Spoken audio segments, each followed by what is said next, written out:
Hello, Jai Jinendra. My name is Komal Shah, and I'm from Veer Kund Kund Kahan Jain Youth Association. And today's topic is Pandit Budhar Das Ji. Our speaker is Professor Veer Sagar Ji of Delhi. So, without further ado, we shall begin with the talk. Thank you.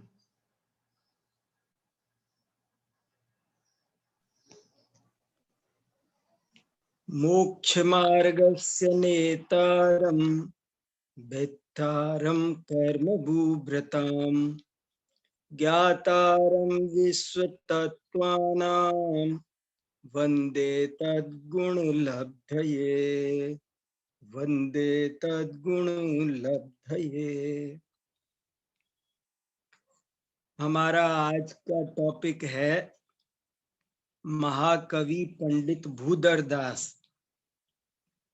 पिछली बार हमने महाकवि पंडित बनारसी दास जी के बारे में समझा था और आज हम महाकवि पंडित भूधर दास जी के बारे में समझेंगे। महाकवि पंडित भूधर दास जी भी बनारसी दास जी की ही तरह एक बहुत महान कवि हैं और वे भी आगरा के ही रहने वाले हैं और आगरा में जो शैली पंडित बनारसी दास जी ने प्रारंभ की थी, शैली का मतलब होता है शास्त्र सभा।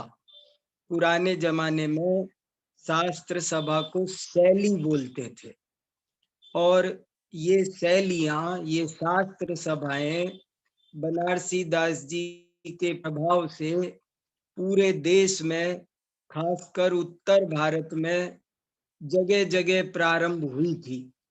मैंने बताया था कि सांगानेर, आमेर, सहारनपुर, इंदौर, जगह जगह ये शैलियां प्रारंभ हुई थी।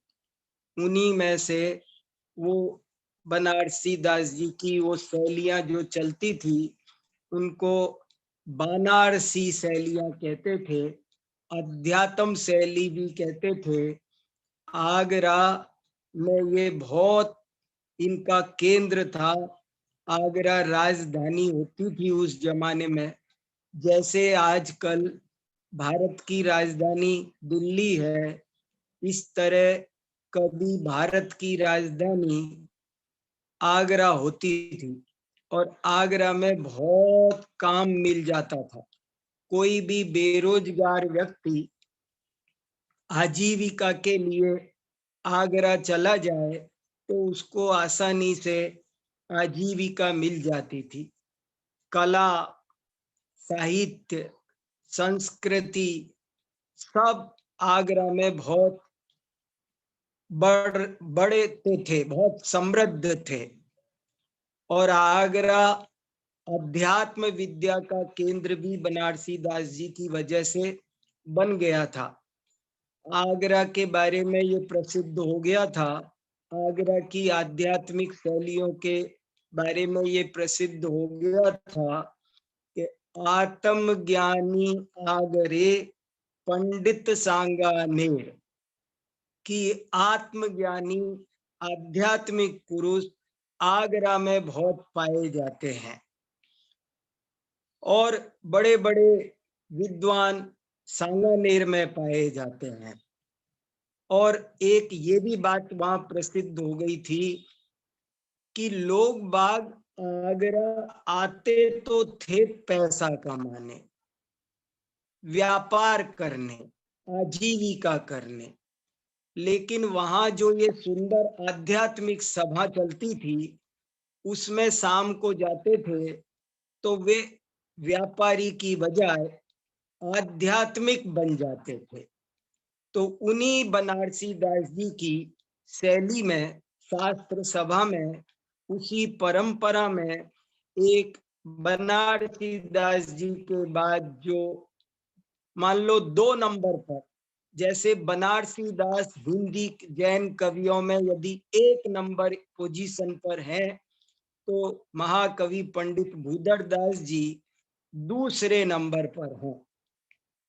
बनारसी दास जी आज से लगभग 450 वर्ष पहले उनका जन्म हुआ था और भूदर दास जी का जन्म उनसे करीब करीब 100 वर्ष 90 वर्ष बाद हुआ। माने आज से लगभग 325 वर्ष 325 वर्ष पहले भूदर दास जी का जन्म हुआ था। और बड़े बड़े विद्वानों ने, इतिहासकारों ने लिखा है कि बनारसी दास जी को गए 100 वर्ष बीत गए, लेकिन उनकी शास्त्र सभाओं का रंग, उनकी आध्यात्मिक सभाओं का रंग फीका नहीं पड़ा। वो सभाएं अभी भी दिन दूनी रात चौगनी रौनक के साथ में बहुत अच्छी तरह चल रही थी और उसी शैली में नए नए मुमुक्षु, आध्यात्मिक साधक, आत्मार्थी जीव तैयार हो रहे थे। सम्यक दर्शन का प्रयत्न करने वाले हजारों की तादाद में भव्य जीव तैयार हो रहे थे। उन्हीं में से एक महान कवि, साधक, आत्मार्थी, मुमुक्षु विद्वान का नाम है पंडित भूदर दास जी।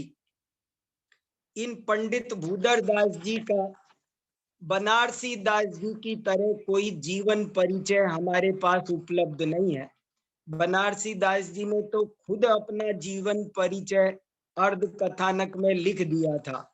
ऐसा भूदर दास जी ने अपना कोई जीवन परिचय नहीं लिखा है। उन्होंने अपने बारे में कहीं भी कुछ भी नहीं लिखा है और हम आपको क्लियर कट ये नहीं बता सकते कि जैसे बनारसी दास का हमने बताया कि वो माघ कृष्णा एकादशी को उनका जन्म हुआ, ऐसे हम भूदर दास जी का कब जन्म हुआ, कब देहांत हुआ, कौन उनके माता पिता का नाम, बनारसी दास के बारे में हमने आपको सब बताया कि वे किस गांव में पैदा हुए, उनके भाई बहन बेटे पत्नी माँ बाप दादा, सारा इतिहास हमने आपको बताया क्योंकि वे खुद लिख गए थे, अर्ध कथानक में हमको मिल गया। लेकिन भूदर दास जी का ऐसा कोई परिचय मैं आपको नहीं बता सकता क्योंकि वो उपलब्ध ही नहीं है। लेकिन फिर भी भूदर दास जी ने 3 किताबें खास लिखी है। एक किताब तो ये है जैन शतक।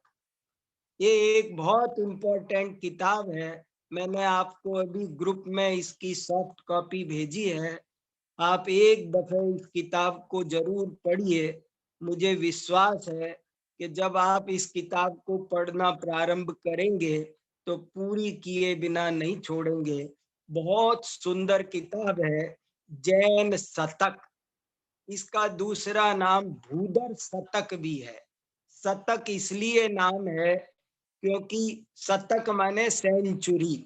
इसमें कुल मिलाकर के 107 छंद हैं, 100 छंद के आसपास हैं, इसलिए इसका नाम जैन शतक है।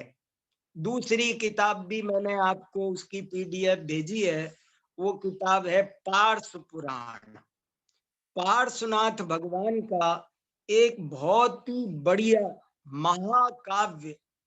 आप ये समझ लो पूरे हिंदी जैन साहित्य में, हिंदी साहित्य में आपको पार्श पुराण जैसा सरस महाकाव्य दूसरा मिलेगा ही नहीं।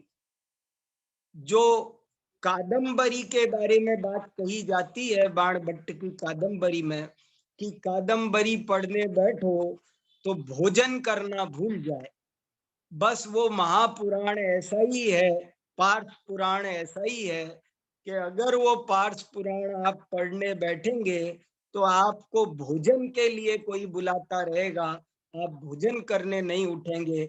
इतना सरस महाकाव्य पार्श पुराण है।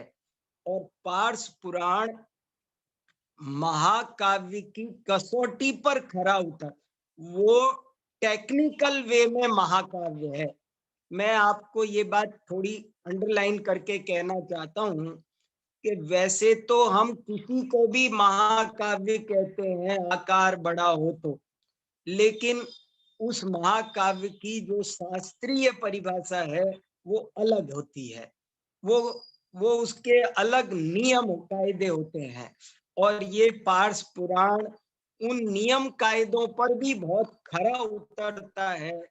इसलिए ये टेक्निकल वे में जो शास्त्रीय पंडित लोगों द्वारा अप्रूव्ड, ऑथराइज्ड महाकाव्य है, और जो महाकाव्य को लिखता है वो वास्तव में महाकवि होता है। इसलिए भूधर दास जी के नाम के साथ जो महाकवि लगाया जा रहा है वो ऐसे ही नहीं लगाया जा रहा है, उसका कारण है।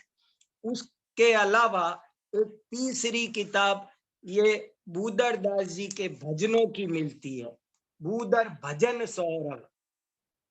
इसमें भूधर दास जी के करीब 150 भजन है, बहुत अच्छे अच्छे भजन है जो हम रोज गाते हैं, गुनगुनाते हैं, जनता में खूब चलते हैं।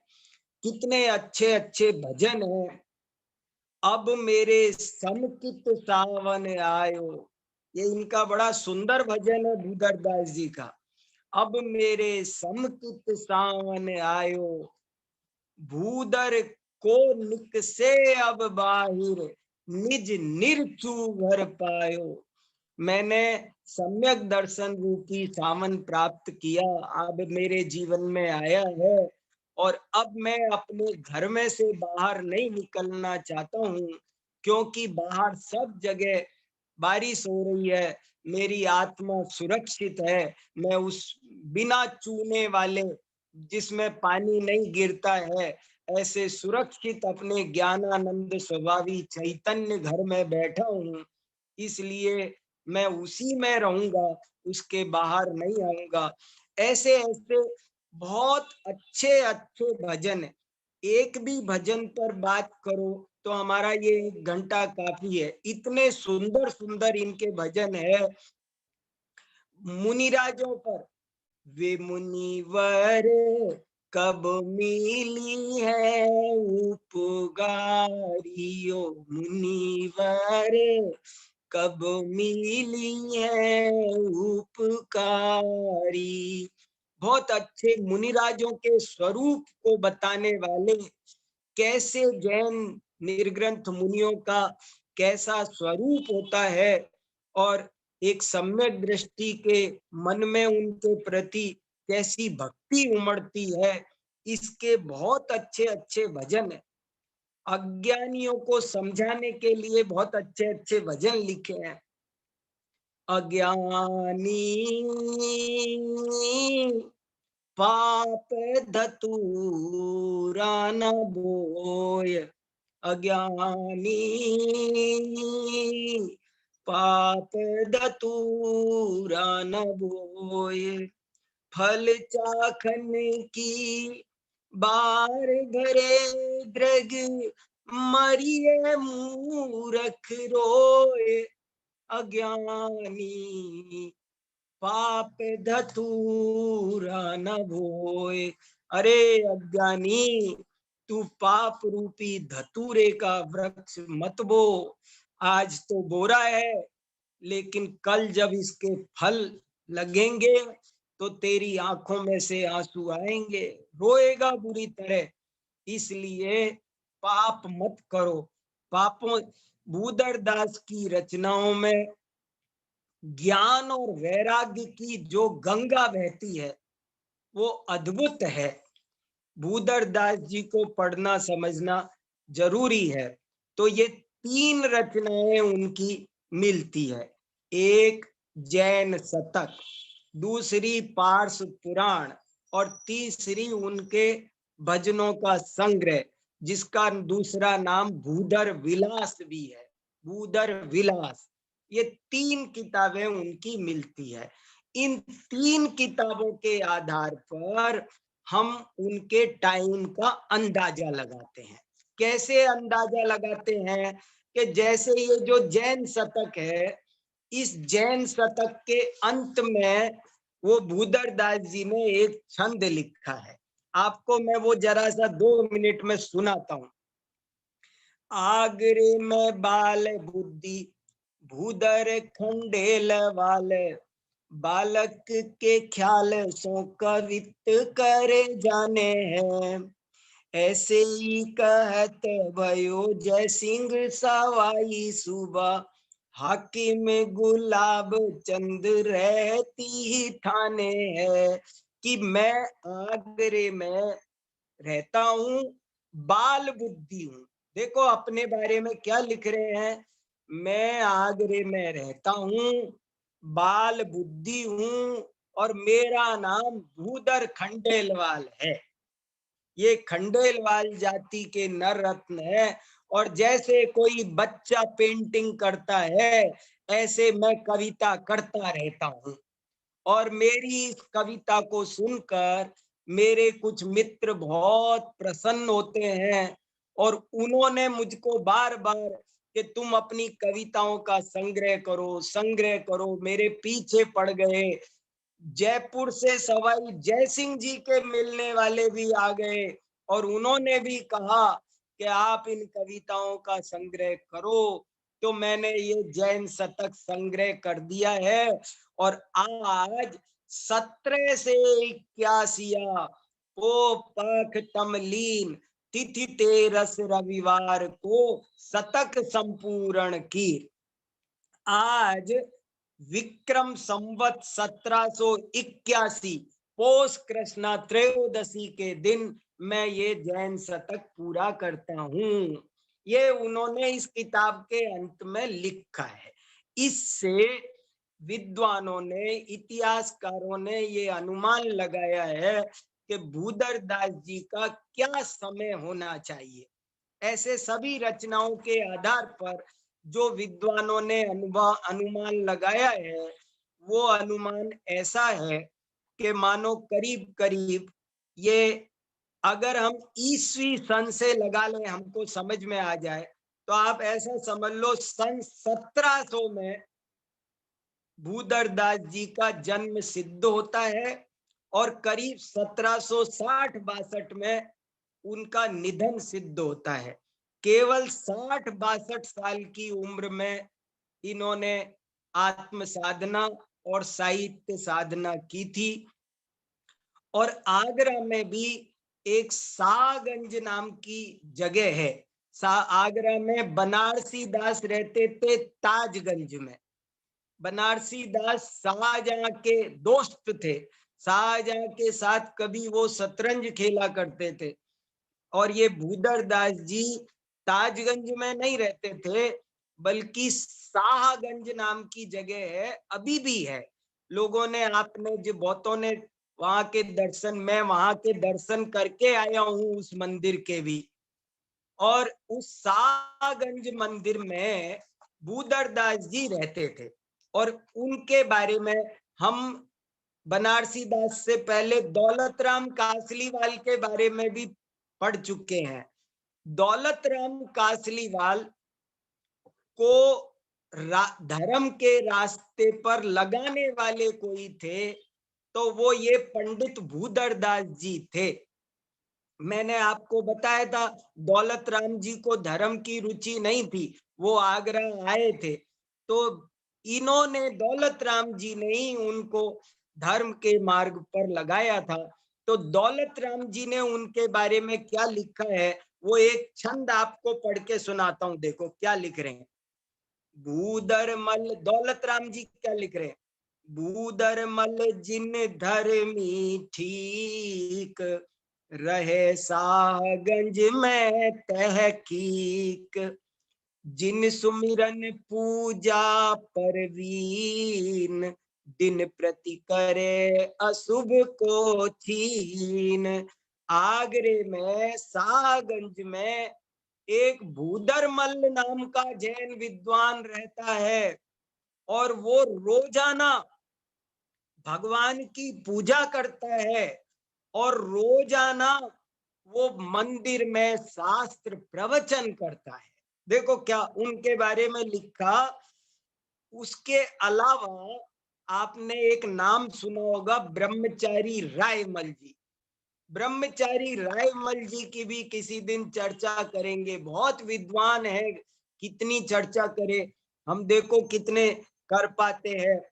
तो ब्रह्मचारी रायमल जी जो टोडरमल जी के सहयोगी थे, उन्होंने अपनी जीवन पत्रिका में लिखा है कि मैं तत्व ज्ञान की प्राप्ति के लिए बहुत जगह भटका। तो उन्होंने एक जगह लिखा कि मैं सागंज में भूधरमल साहूकार से भी मिला। वो व्याकरण का पाठी है, घना जैन का शास्त्र का पारगामी है, तासु मिला।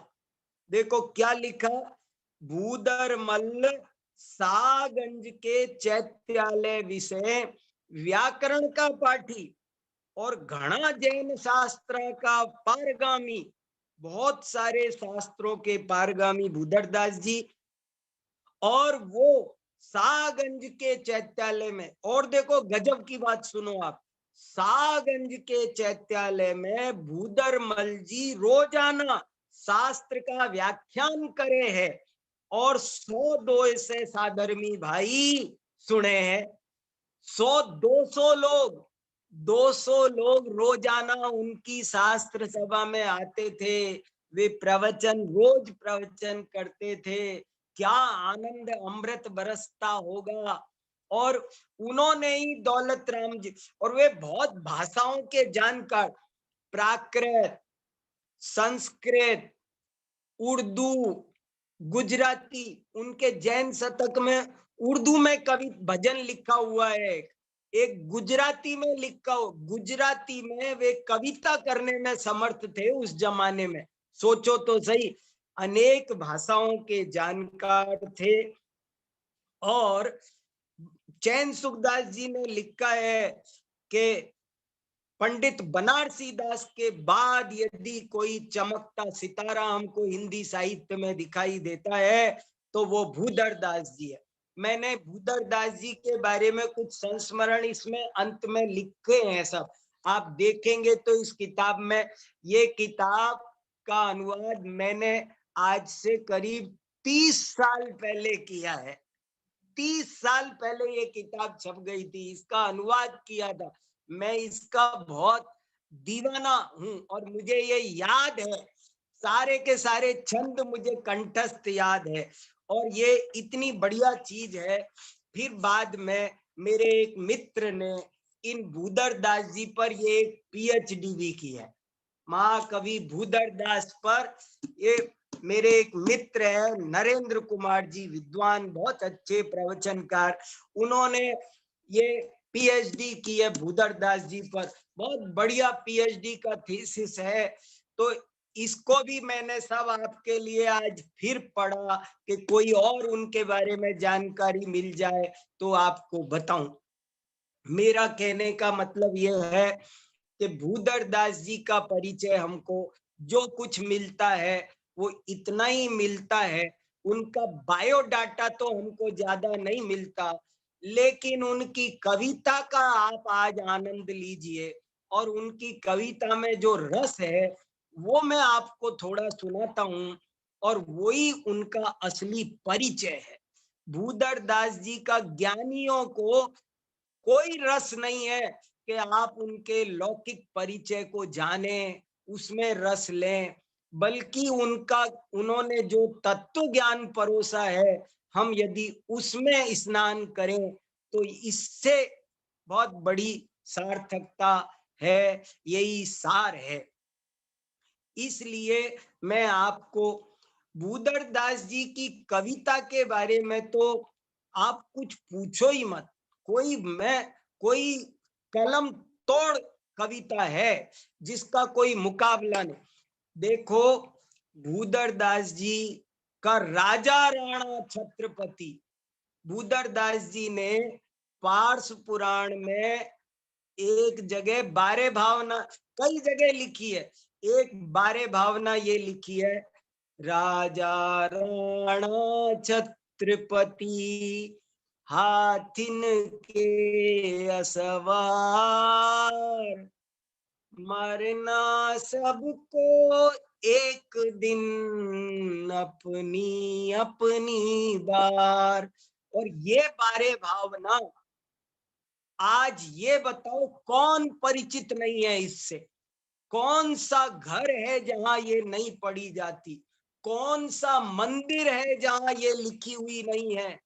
अरे कोई मुमुक्षु गैर मुमुक्षु 13 पंथ 20 पंथ छोड़ो, श्वेतांबर समाज में भी बारे भावनाएं ये राजा राणा भूदरदास जी की।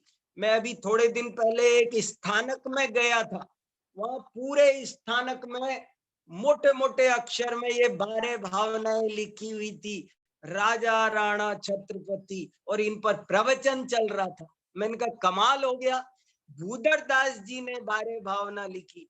ऐसे ही भूदरदास जी की एक और रचना वैराग्य भावना, बीज राख फल भोग वे, जो किसान जग माए, त्यों चक्री नृप सुख करे, धर्म विसारे ना। ये जो वैराग्य भावना है ना, जो संसार विषय सुख होता, तीर्थंकर क्यों त्यागे, वज्र नाभि की वैराग्य भावना है ना, घोड़े 18 ये घोड़े छोड़े 84 लख हाथी, इत्यादि संपत्ति बहुतेरी, जीर्ण तरण सब त्यागी, परिग्रह पोट उतार सब, लीनो चारित पंथ, निज स्वभाव में थिर वहे, वज्र नाभि निर्ग्रंथ। ऐसी सुंदर सुंदर, सोना गिर जाओ आप तो आपको 22 परिसर लिखे मिलेंगे भूदरदास जी के। भूदरदास जी ने 22 परिसरों के 22 छंद लिखे हैं। इतने बढ़िया छंद है, इतने बढ़िया छंद है कि मानो आप तैयार हो जाएंगे उनको सुनकर के परिसर सहन करने के लिए। परिसर सहन करने की शक्ति जागृत हो जाती है, इतने बढ़िया बढ़िया वो छंद हैं 22 परिसरों के। वो जगह जगह दिल्ली में लाल किले के सामने जैन मंदिर है, लाल मंदिर, बहुत बड़ा 516 वर्ष पुराना। उस मंदिर में आज भी 300 साल से लिखे हुए हैं, और आज भी वहां पर जैन शतक के छंद लिखे हुए हैं। माने कहने का मेरा मतलब यह है, 7 समंदर तक पार तक पहुंचने की, जन जन के कंठ में बसने की क्षमता किसी में है तो वो भूदरदास की कविता में है।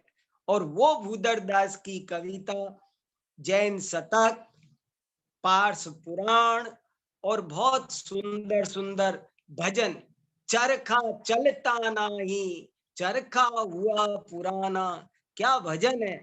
कई गायक हैं, मैं गा नहीं सकता, क्या करूं, आपको अच्छे से सुनाने का मन करता है पर मैं गा नहीं सकता। कोई गायक होता तो आपको इन भजनों में बहुत और आनंद आ जाता कि देखो कितने अच्छे अच्छे भजन। हमने इन भजनों को अच्छे अच्छे कलाकारों से गवाया है, इनकी रिकॉर्डिंग अवेलेबल है, आप इनकी रिकॉर्डिंग सुन सकते हैं।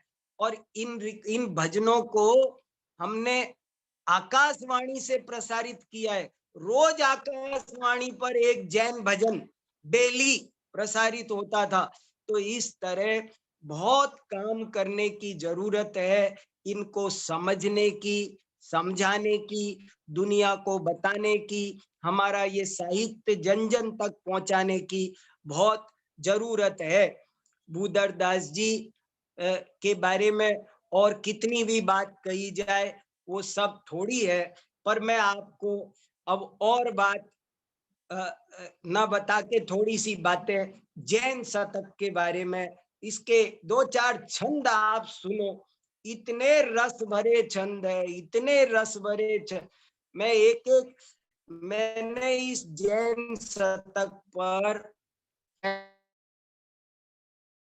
पढ़ाई करता था, राजस्थान यूनिवर्सिटी से एमए किया, तब मैंने इस पूरे पर जयपुर के मंदिरों में एक एक घंटे एक एक छंद पर व्याख्यान करता था और बहुत लोग उमड़ घुमड़ कर पढ़ते थे। तो अच्छे अच्छे छंद है, बहुत शिक्षाप्रद छंद है, कई पर मैंने लेख भी लिखे हैं, वो भी है, पर आपको कुछ एक दो चार मैं बता सकता हूं, तो कोशिश करता हूं। देखो क्या क्या बताऊं। देखो एक छंद सुनो, वैराग्य का एक छंद सुनो।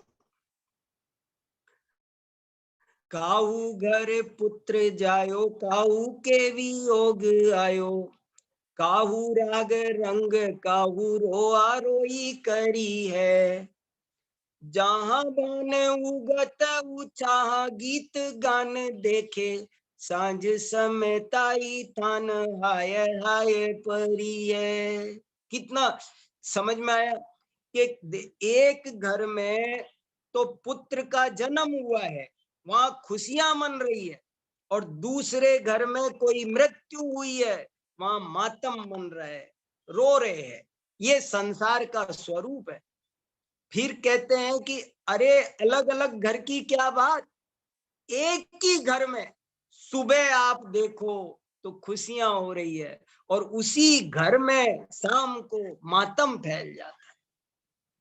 फिर कहते हैं कि सुबह शाम की भी क्या बात करते हो, एक ही साथ। ये संसार बड़ा विचित्र है, बहुत विचित्र है। इसमें उलझना, राग रंग में फंसना, संयोगों को वियोग में बदलते, वियोग को संयोग में बदलते देर नहीं लगती है।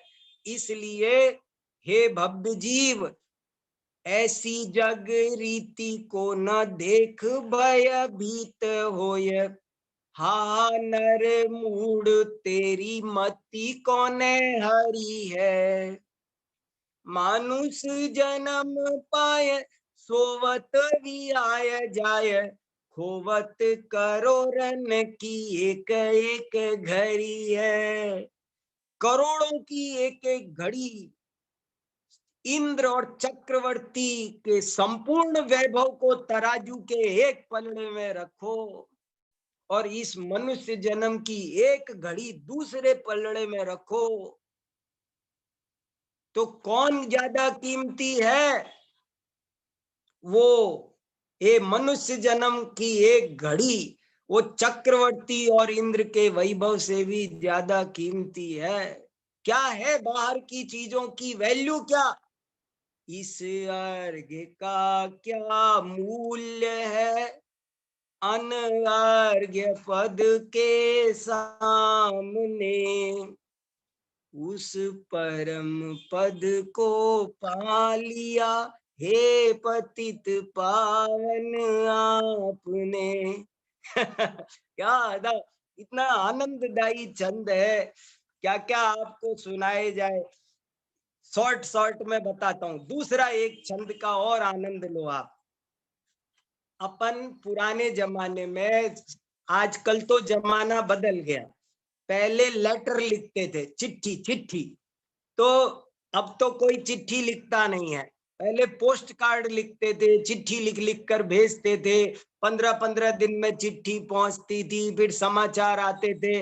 तो चिट्ठी कैसे लिखते थे कि हाँ, अत्र कुशलम तत्रास्तु, हम यहाँ कुशल हैं और आशा है कि आप भी कुशल होंगे। तो ऐसा लगता है भूदर दास जी ने भी किसी को चिट्ठी लिखी होगी कि मैं यहाँ कुशल हूँ, आशा है आप भी कुशल होंगे, कोई बात आई होगी। तो उनने सोचा ये मैंने क्या लिखा कि यहाँ सब कुशल है, कुशल का मतलब क्या होता है? वो कुशल देखो भूदर, मैंने कुशल शब्द पर लेख लिखा है। कुशल शब्द का बहुत अच्छा अर्थ है, आध्यात्मिक शब्द है ये। तो भूदर दास जी फिर लिखते हैं, जोई दिन कटे सोई आयु में अवस घटे, बूंद बूंद बीते जैसे अंजुली को जल है, देह नित छीन होत, नैन तेजहीन होत, जोवन मलिन होत, छीन होत बल है।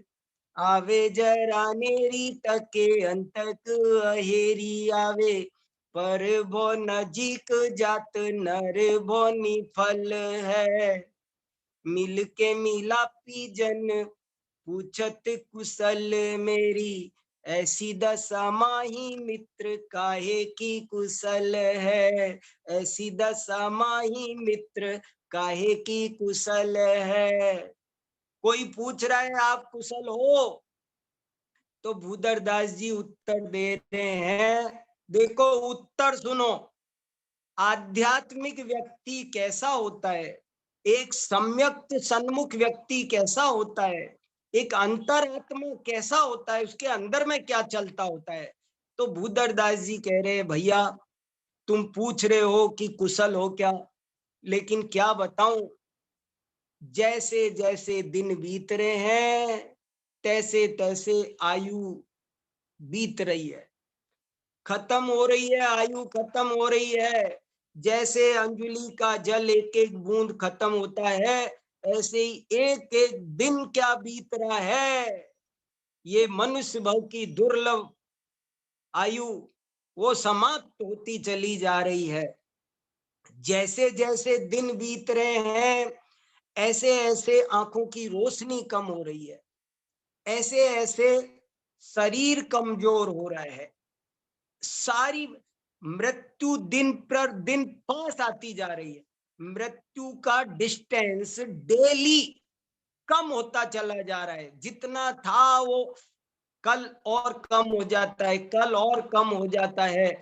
ऐसा हाल तो हमारा ये चल रहा है, और जो मृत्यु का शिकारी है वो निशाना साध रहा है बराबर हमारे ऊपर, और ऐसे हालत है। अब तुम बताओ हम तुमको क्या कुशल कहें, क्या कहें कि सब कुशल है, सब कुशल है, काहे की कुशल है। अब आप फिर से सुनो इसको, मैंने आपको अर्थ बताया ना, तो अब आप फिर सुनो तब इसका आनंद आएगा।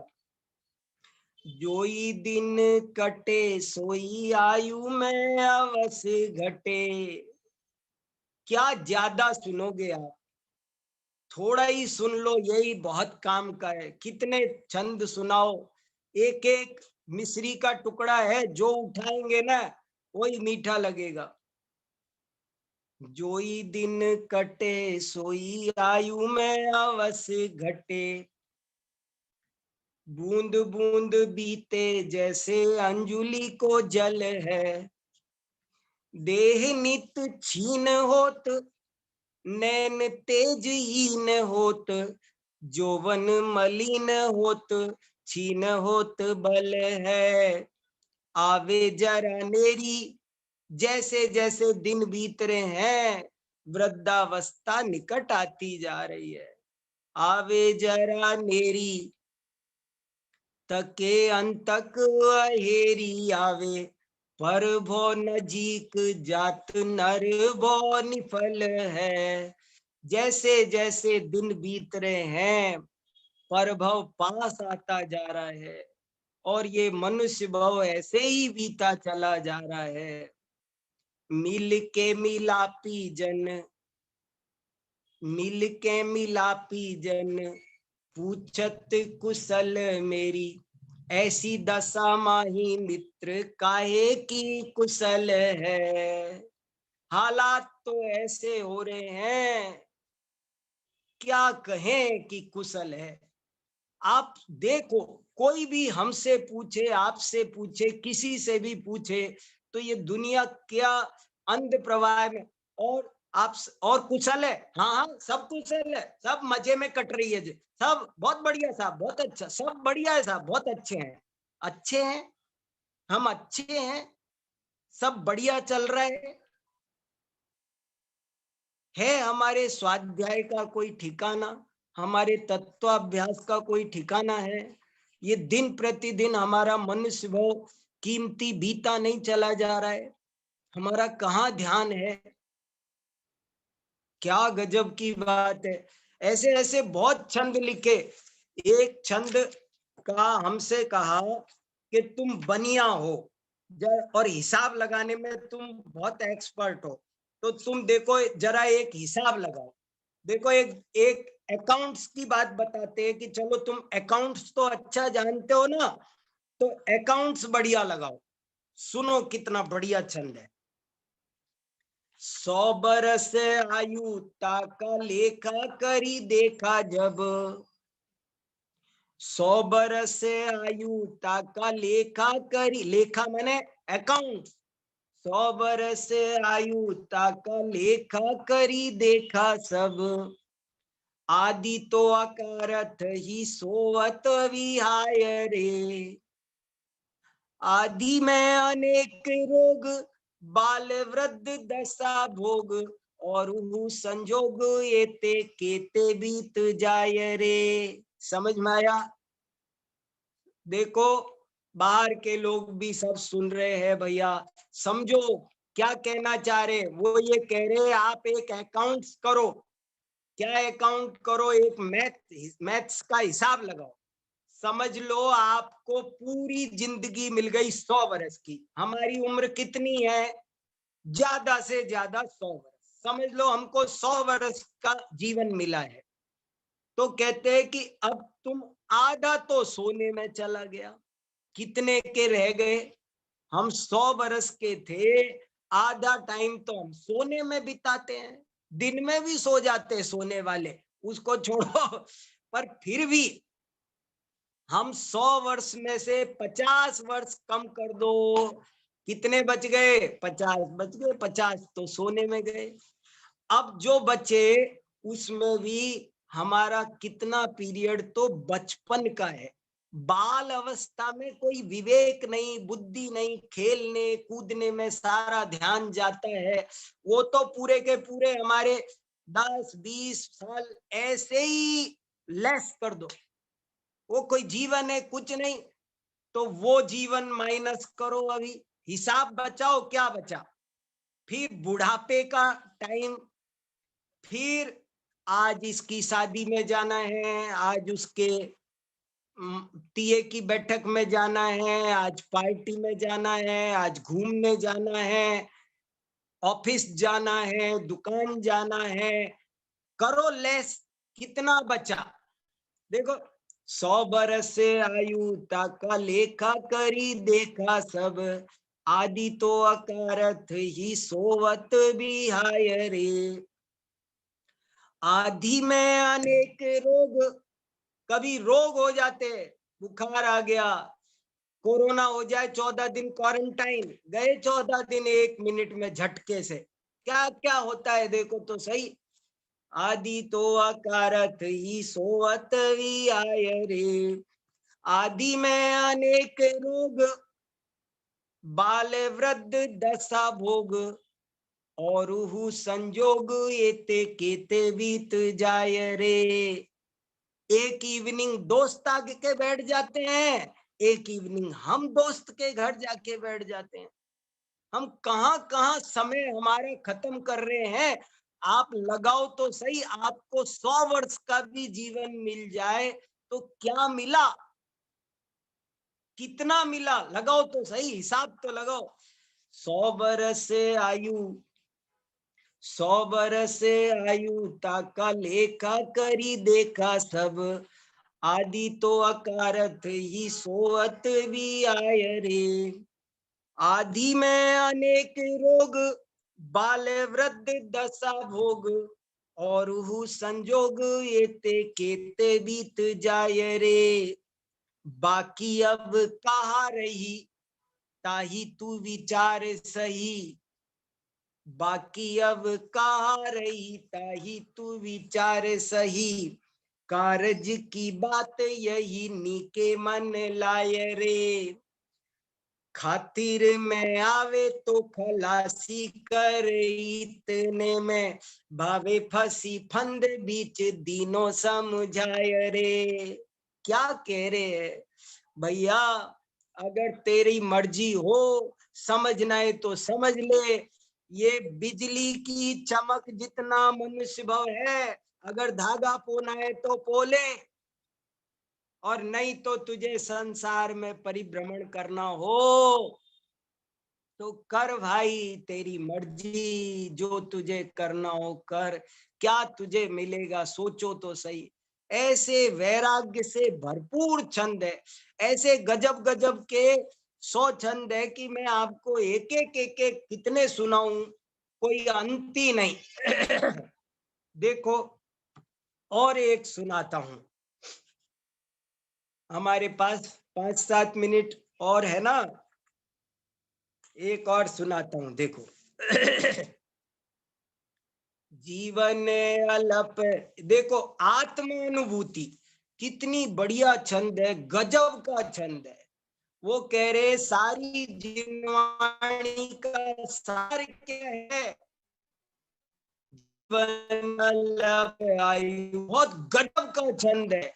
आप इसमें, मैंने आपको किताब भेजी है, किताब में 91 नंबर का छंद मैं पढ़ रहा हूं, आप उसको शांति से पढ़ना, तसल्ली से। मैं तो 5 मिनट में सुना दूंगा, लेकिन आपको 5 घंटे में पढ़ना है उसे।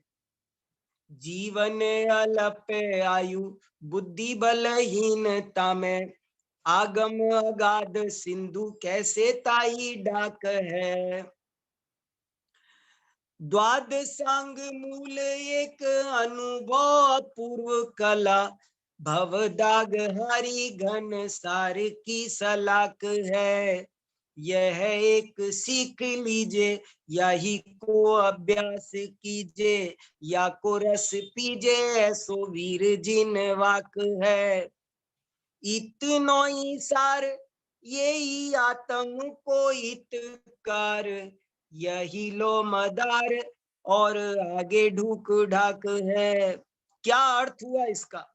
वो कहते हैं जीवन थोड़ा सा है और बुद्धि बल आयु सब हमारे कम कम है, भी कम है, और शास्त्र बहुत है। क्या करो, इतना आगम अपरंपार है, कितनी किताबें हैं। आप जानते जैन की आज की तारीख अवेलेबल है, मैंने गिनी है, कम से कम 10 लाख किताबें आज उपलब्ध है, जैन किताबें आज 10 लाख उपलब्ध है। और यदि मैं 100 वर्ष जीऊं और रोज एक पढ़ूं तो भी 36,000 किताबें पढ़ सकता हूं। Without any gap. तो कितना, कहां कौन पढ़ सकता है? तो क्या करना, वो एक कला बता रहे हैं। जीवन अलप आयु बुद्धि बलहीनता में, आगम अगाध सिंधु कैसे ताही डाक है।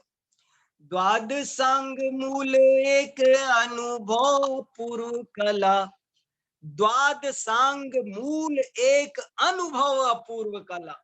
आत्मानुभूति वो सारे द्वादशांग का मूल है, और वही संसार का नाश करने वाली है। आत्मानुभूति जरूरी है, बाकी सब मजबूरी है।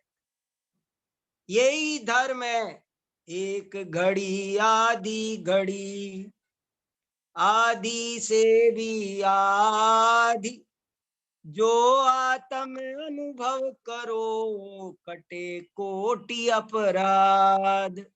आत्मानुभूति करने से असंख्यात कर्मों की निर्जरा होती है, भव का अंत आता है। तो वो कह रहे द्वादशांग का मूल एक आत्मानुभूति है। और उसके बारे में क्या लिखा, यही एक सीख लीजिए, यही को अभ्यास कीजिए, या को रस पीजे, ऐसो वीर जिन वाक है। 24 तीर्थंकरों की वाणी का ये सार है कि एक आत्मा हमको, देखो धर्म की बहुत क्रिया है, कोई पूजा उपवास माला विधान, पर सबका फल एक है, आत्मानुभूति। आत्मानुभूति करो। आत्मा उपवास कब सफल होगा, जब आत्मानुभूति होगी। जब तीर्थ यात्रा कब सफल है? जब आत्मा अनुभूति होगी। पूजा कब सफल है? जब आत्मा अनुभूति। सब धर्म क्रियाओं का रिजल्ट एक है, होना चाहिए, उनका पर्पज एक ही है, और वो है आत्मानुभूति। और भूधर दास जी कह रहे हैं उन्हीं उस आत्मानुभूति को ही सीखो। जीवन में वही एक सीखने लायक है, वही एक अभ्यास करने लायक है, उसी का रस पीने लायक है। यही अनंत तीर्थंकरों का संदेश है। इधर उधर मत उलझो।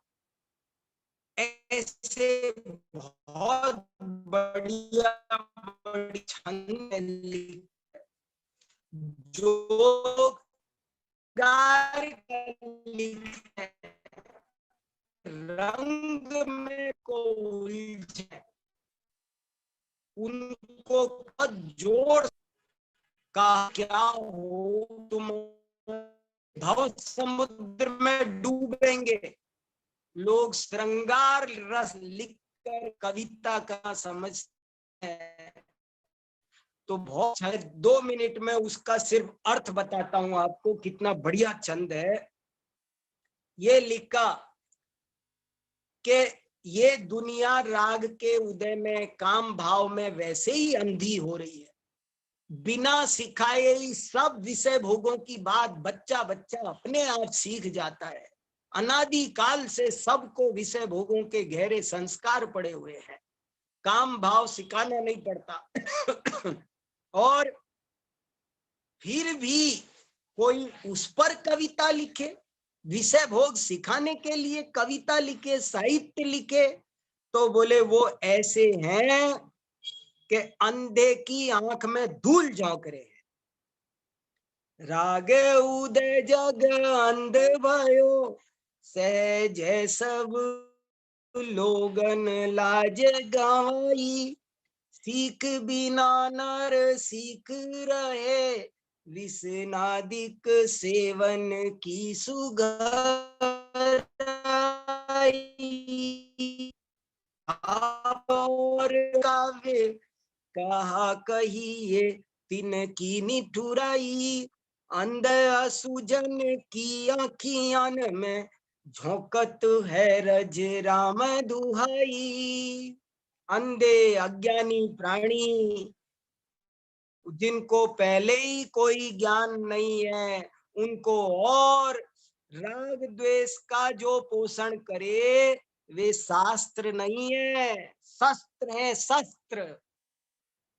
गजब की बात है। तो भूधर दास जी के बारे में क्या बताऊं, ये ऐसे ऐसे महाकवि, ऐसे ऐसे ज्ञानी वैरागी कवि हुए, इसलिए हमारी ये जुनवानी बच गईया। इनके अनंत उपकार है। आचार्य मुनि महाराज की परंपरा तो बंद हो गई, और ये विद्वान नहीं होते तो कौन हमारे तत्व को संभालता। जिन शासन का झंडा संभालने का काम जब मुगल काल आया, सारे पूरे में शिक्षा खत्म, मंदिर तहस नहस, पढ़ाई लिखाई खत्म, तब भी इन लोगों ने सब प्राकृत संस्कृत के ग्रंथों की गाथाओं को, श्लोकों को बहुत अच्छी तरह इन्होंने उस जमाने की भाषा में, उस जमाने के छंदों में, मीठे मीठे छंदों में, जिनको आज भी कोई, अब देखो ना, आप लोग बाहर से सुन रहे हो, कोई अफ्रीका सुन रहा है, कोई लंदन सुन रहा है, कोई अमेरिका सुन रहा है, फिर भी आप सब इन भजनों को गाते। राजा राणा छत्रपति कौन नहीं गाता? धन कन कंचन राज सुख, क्या लिखा।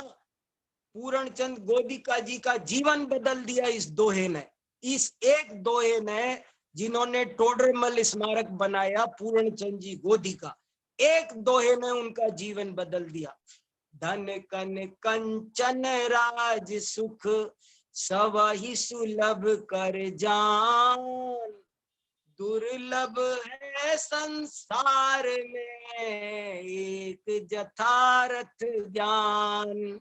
क्या गजब गजब के ऐसे गीत है, संगीत है, ये मधुर अमृत है। इनकी महिमा मैं क्या 50 विद्वान मिलकर भी नहीं कह सकते, 100 विद्वान मिलकर भी आपको भूधर दास जी की महिमा नहीं समझा सकते। आपको हमको पढ़ना है, आत्मा का अनुभव करना है, आत्मानुभूति करेंगे तो ही हमको इन सब को पढ़ना समझना सफल सार्थक कहलाएगा। हम सब आत्मानुभूति करें भूधर दास जी को समझकर। मैं इसी मंगल भावना के साथ अपनी वाणी को आज यहीं विराम देता हूँ। जय जिनेन्द्र।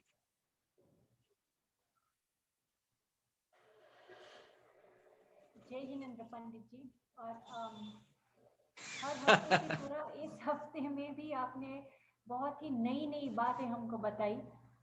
हर हफ्ते हम एक जैन हीरो लेते हैं, लेकिन हमारे लिए तो ये प्रोफेसर वीर सागर जी भी एक जैन हीरो ही है, जो हमें इतनी सारी बातें बताते हैं और एकदम भावपूर्वक बताते हैं, और उनको एकदम दिल से भावना है कि युवा पीढ़ी ये सब जाने और हमारा जैन धर्म का झंडा ऊपर रहे। तो इसके लिए भी आपको खूब खूब आभार। संजय शास्त्री जी पंडित जी को भी बहुत बहुत आभार, और विनीत भैया को भी बहुत आभार, जो बाकी सारी चीज़ें जो बैक स्टेज होता है उनको एकदम अच्छी तरीके से संभालता है। तो अब हम मिलेंगे अगले हफ्ते एक और जैन हीरो के साथ, और ये हमारे जैन हीरो प्रोफेसर वीर सागर जी के साथ मिलेंगे हम लोग। और अभी हम 5 मिनट की एक हम please everybody do stay tuned in. हमारे जिन मंदिर को 40 वर्ष हुए हैं इस साल, और हमें ये बहुत ही गर्व है कि पूज्य गुरुदेव जी हमारे मंदिर में आए थे और ओपनिंग सेरेमनी की थी। हम लोगों ने सिर्फ 5 मिनट की एक छोटी सी वीडियो बनाई है, तो आप सब कहीं पे मत जाइएगा और हमारी ये एक छोटी सी वीडियो देखिएगा, और कुछ कमेंट भी आप लिखिएगा हमारे वेबसाइट, हमारे यूट्यूब पे जाके, और हमें अच्छा लगेगा अगर आप इसको लाइक करेंगे, तो ये हमें भी अच्छी प्रेरणा मिलेगी। ठीक है विनीत भैया, you can play the video.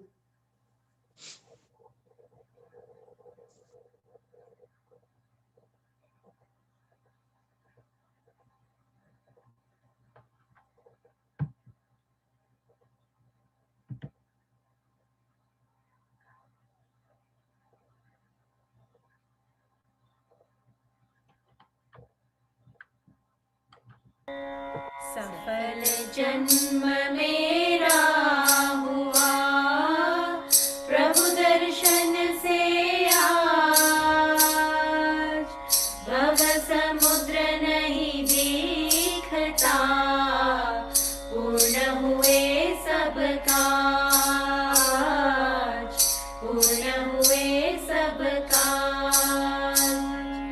दूर निवार सब कर्मानु, मोहादिक परिणाम, स्वयं दूर मुझसे हुए, देखत तुम्हें ललाम, देखत तुम्हें ललाम। संवर कर्मों का हुआ, शांत हुए ग्रह जाग, हुआ सुखी संपन्न में, नहीं आए ममकार, नहीं आए ममकार।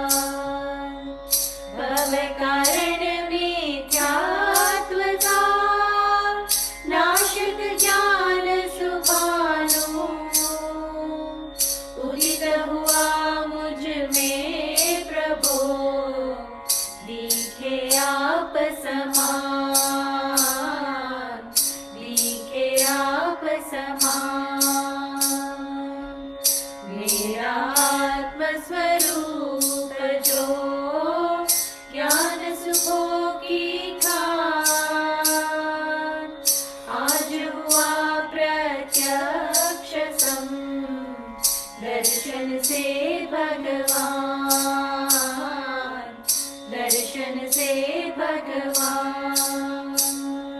दीन भावना मिट गई, चिंता मिटी अशेष, निज प्रभुता पाए प्रभु, रहा न दुख कालेश,